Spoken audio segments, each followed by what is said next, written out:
Ang dila kay Laika Barista!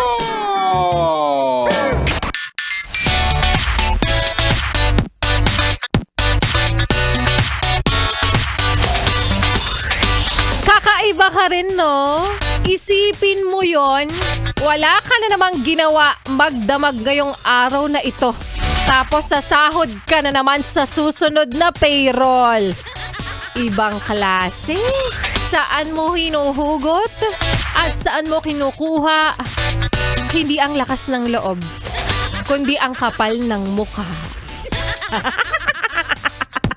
Laika Barista pa rin, yes, friend, ang iyong kasama. Kachismisan, kakwentuhan at kaututang dila rin hanggang sa mga oras po na ito. At patuloy ka pa rin nakikinig dito sa iyong solid na paboritong kabonding, ang 101.1 Yes FM. Kaya naman hayat kaway-kaway para sa mga yes friend natin, para sa iyo, oo, na sa mga oras na ito ay nagtatrabaho pero tingin-tingin lang din sa kanyang relo.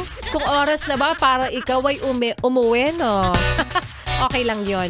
Ganoon naman talaga. Tayo ay nagtatrabaho syempre para kumita, hindi para magpakadalubhasa. Charot, joke lang. At para sa mga yes friend natin nakikinig sa mga oras na ito, napakinggan niyo po ba ang kwento ng ating Laika Barista Moments kanina na pinamagatang Love is a choice, not a feeling. Nakwento ng mga taong kinukwestiyon ang mga jowa nila kapag hindi na nagagawang maglambing, hindi na nagagawang mag-surprise, hindi ka na nagagawang ihatid o kaya naman ay sunduin. Bakit naman kasi jowa ang hinanap, hindi driver? Bakit naman kasi jowa ang hinahagilap, hindi kasi assistant? Diba? Na nung umpisa kasi ng relasyon, nag-e-expect ka na idedire-diretso niya yung todo effort, yung pagiging best foot forward, napakagalang sa iyong magulang. Okay lang kahit inaantok galing duty, pero nung tumagal na kayo, unti-unti nang nalanta ang pakikitungong ito. Na ang tanong, kapag ba nababawasan ng paglalambing at effort, hindi ka na rin ba mahal? Hindi. Nabawasan lang naman, pero hindi naman yun nawala. 'Di ba? Yun naman talaga yung totoo, yes, friend eh. Nababawasan, siguro hindi dahil nababawasan ng pagmamahal, kundi nagiging komportable na lang kayo sa isa't isa. Kumbaga parang iniisip niya, maiintindihan mo na yan kasi pagod lang din naman ako, nakuha naman na kita eh.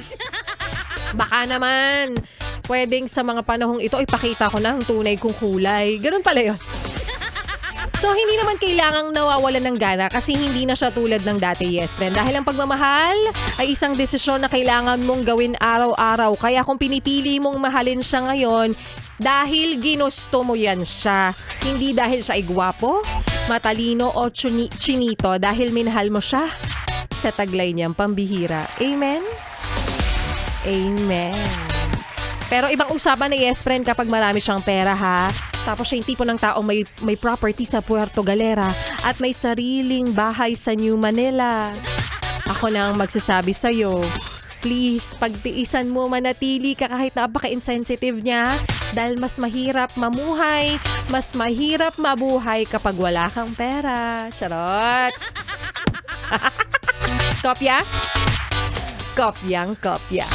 O siya, sa mga yes friend ko nakikinig sa mga oras na ito, ingat po sa inyong biyahe, ingat sa pag-uwi dahil alam naman natin na nag-uulan-ulan at isa ka rin doon sa tipo ng tao na wala sa iyong bokabularyo ang pagdadala ng payong. Kaya huwag kang nangangabot kung saang parte ng katawan na alam naman nating hindi makate kapag nakita mo biglang umuulan. Kasi, again, kasalanan mo yan. Kopya? Kopyang kopya. O siya, ituloy pa natin, yes, friend, ang pakikinig mo sa mga kantahan ko ngayong hapong ito dahil susunod na ang programa ni Ganda Wanda dito pa rin sa iyong solid na paboritong kabonding, ang 101.1 Yes FM. Solid!